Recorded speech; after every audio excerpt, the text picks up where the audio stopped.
Bonjour à tous, aujourd'hui nous allons suivre un guide de réparation complet sur le Samsung Galaxy A13. Vous allez donc avoir un aperçu de toutes les réparations possibles sur ce téléphone. Pour réaliser ce guide, nous avons utilisé le kit d'outils numéro 1 que vous retrouverez bien sûr en vente sur notre site. N'oubliez pas, le code de remise c'est YouTube. Il vous permet de bénéficier de 10% de remise sur la totalité de votre commande. Avec celle-ci, vous retrouverez le patron d'aide au montage qui vous aidera à suivre les tutoriels. Je vous rappelle que les retours sont gratuits ainsi que l'assistance technique. Nous avons attribué une note de réparabilité de 13 sur 20. Alors toutes les réparations sont plutôt faciles, sauf le remplacement de la batterie et du bloc écran. On y reviendra un petit peu plus en détail durant le guide de réparation.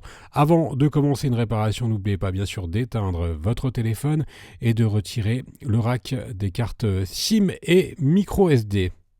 Et nous allons commencer tout de suite par l'ouverture du A13. Alors vous allez voir, c'est vraiment hyper simple. Il y a une coque à l'arrière du téléphone et on doit simplement déclipser cette coque pour ouvrir le téléphone. Donc on va juste faire levier en premier avec le médiator en métal percé pour créer un petit point d'insertion. Une fois qu'on a créé ce point d'insertion, on remplace notre médiator en métal par le levier et on va simplement déclipser la coque sur tout le contour du châssis en faisant glisser le levier sur le châssis du téléphone. Voilà, on fait levier en même temps au fur et à mesure. Alors bien sûr, je vous rappelle, il s'agit d'un guide de démontage complet. Vous retrouverez sur notre site internet les tutoriels spécifiques pour remplacer la batterie ou pour remplacer l'écran par exemple.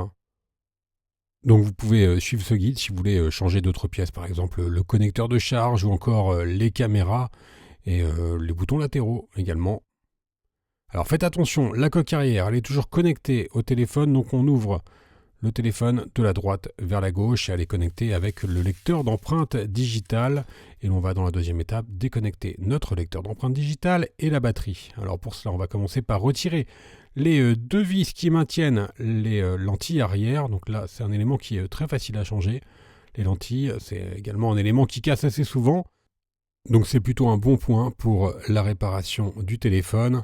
On continue le démontage. Nous allons devoir retirer les 6 vis qui maintiennent le cache de la carte mère qui comprend également une antenne NFC. Une fois qu'on a libéré le cache, on aura un accès direct au connecteur de la batterie et en premier on va déconnecter la nappe du lecteur d'empreinte digitale, donc qui est sur le côté, sur le A13, et maintenant on va pouvoir déclipser le cache de la carte mère. Et ensuite, on a un accès direct donc à toutes les nappes, dont la nappe de la batterie que l'on va déconnecter tout de suite. Alors on va faire un petit focus sur la coque et on va remplacer notre lecteur d'empreinte digitale, donc qui est sur le côté. Alors, il suffit juste de retirer le support métallique.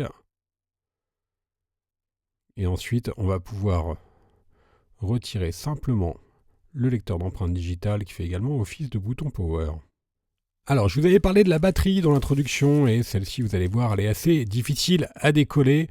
Et pour la décoller, on va devoir utiliser le liquide e-remover qui va donc dissoudre les adhésifs de la batterie. Alors, comme d'habitude, sur les Galaxy, c'est toujours la même opération pratiquement. Il n'y a pas de languette adhésive à retirer, ce qui aurait facilité grandement la tâche. Là, on va donc utiliser le liquide e-remover que l'on fait glisser le long de la carte en PVC. On va le faire sur le côté droit et ensuite sur le bas de la batterie. Donc le liquide remover, vous le retrouverez en vente bien sûr sur Bricophone, c'est un produit exclusif. Il va donc permettre de dissoudre les adhésifs qui sont situés sous la batterie et qui maintiennent donc la batterie au châssis. Alors là, c'est vraiment le gros point noir au niveau de la réparation, comme d'habitude. La batterie qui est collée sur le châssis, ça facilite pas trop le décollage de celle-ci. On a mis le téléphone sur un plan incliné, on va laisser le liquide agir pendant environ une demi-heure, 40 minutes, et une fois que le liquide a bien agi, on va pouvoir faire levier avec la carte en PVC pour décoller complètement la batterie du châssis. On va voir ainsi l'action du liquide remover qui a donc dissous les adhésifs de la batterie. Alors vous devrez changer la batterie, par exemple, vous devrez l'enlever quand vous remplacez l'écran par exemple, les blocs écrans étant vendus sans les batteries. Et là, voilà, on voit bien les adhésifs qui ont été complètement dissous. Alors bien sûr, hein, ne réutilisez jamais une batterie qui a été percée ou endommagée. Alors la batterie, c'est une batterie de 5000 mAh qui accepte la recharge rapide en 15 watts, donc c'est pas exceptionnel. Hein. On va maintenant s'intéresser au connecteur de charge et au vibreur. Alors, le connecteur de charge, il est situé sous le haut-parleur. Donc on va commencer par retirer. Alors c'est pas vraiment un haut-parleur, c'est la protection du haut-parleur, pardon. Le haut-parleur est situé juste en dessous. Donc on enlève les 8 vis et ensuite on va déclipser le cache inférieur et on aura un accès ensuite direct à notre connecteur de charge. On déconnecte les 2 câbles coaxiaux du réseau. Donc, alors pas de surprise, hein, il s'agit d'un téléphone d'entrée de gamme, donc il n'est pas 5G, il est uniquement 4G, le A13. Bon, vous noterez bien sûr la présence de la prise jack qui est juste en dessous des câbles coaxiaux que l'on a débranchés. Et également, bien sûr, la présence d'un micro sur le connecteur de charge. On va maintenant déconnecter la nappe de l'écran et il nous reste juste une vis à retirer pour retirer complètement, le module du connecteur de charge. Alors, il nous reste encore le module haut-parleur à enlever, également le vibreur. On va déloger les câbles coaxiaux du châssis. Et pour retirer le vibreur et le haut-parleur, on va devoir les chauffer légèrement. Alors soit avec un sèche-cheveux ou avec un mini décapeur thermique.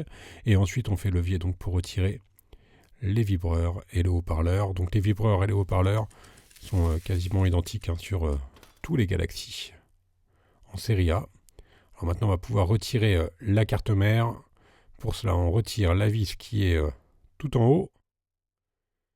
Et on va faire levier maintenant pour retirer complètement la carte mère. Et on va s'intéresser donc à la carte mère et aux caméras. Donc vous avez 4 caméras à l'arrière et une caméra à l'avant. On va voir tout ça en détail juste après. Avant cela, on va déconnecter les 2 câbles coaxiaux donc, qui sont utilisés pour le réseau. Alors je vous le dis tout de suite, hein, il est très rare de devoir retirer les câbles coaxiaux pour une réparation. Maintenant, on s'intéresse à la caméra avant. Donc, on va pouvoir déconnecter. Il s'agit d'une caméra en 8 mégapixels. Alors, il ne faut pas vous attendre à des miracles sur ce téléphone pour les photos. C'est un téléphone qui coûte dans les 150-170 euros. Alors, même si vous avez 4 caméras, donc un mode portrait, un mode grand angle, une caméra principale de 50 mégapixels, voilà celle que l'on va enlever, et enfin un objectif macro. Et c'est pas un téléphone qui est excellent en photo. Bon, après tout, c'est un téléphone qui est relativement polyvalent. Il est assez robuste avec la coque arrière. Et si vous voulez un appareil pour faire des très bonnes photos, il va falloir rajouter quelques centaines d'euros en plus. Voilà, pour le dernier, le grand angle, qui fait vraiment pas des miracles en 5 mégapixels. On a retiré toutes les caméras, on a libéré complètement la carte mère, on va pouvoir passer à la 7e étape, on va décoller les haut-parleurs. Alors vous avez le haut-parleur donc de l'oreille, l'écouteur qui est sur le haut. Et enfin, celui qu'on avait vu tout à l'heure, le haut-parleur principal, donc qui est utilisé en mode musique, qui est bien sûr sur le bas. Et là, on va donc devoir le chauffer pour le décoller du châssis et le retirer. Alors, je fais un petit focus sur les écrans. Alors, vous retrouverez bien sûr les écrans d'origine. Les écrans d'origine, c'est les blocs complets. Donc, en fait, c'est l'écran avec le châssis. Donc, c'est ce qu'il nous reste là en ce moment au niveau de la réparation. Et vous retrouverez également des écrans seuls qui sont un petit peu plus longs à changer, mais également un peu moins onéreux. Voilà, vous avez un aperçu sur toutes les réparations possibles sur le A13. Vous retrouverez bien sûr tous les tutoriels spécifiques, changement d'écran, changement de batterie sur Bricophone. N'oubliez pas que l'on reste joignable par mail, par chat, également par téléphone. N'oubliez pas également le code de remise. C'est YouTube. Vous le mettez dans la page panier et vous bénéficiez comme cela de 10% de remise sur la totalité de votre commande. Vous nous retrouvez bien sûr sur les différents réseaux sociaux. N'oubliez pas de vous abonner à notre chaîne. Merci à tous d'avoir suivi ce tutoriel et à bientôt pour de nouvelles vidéos.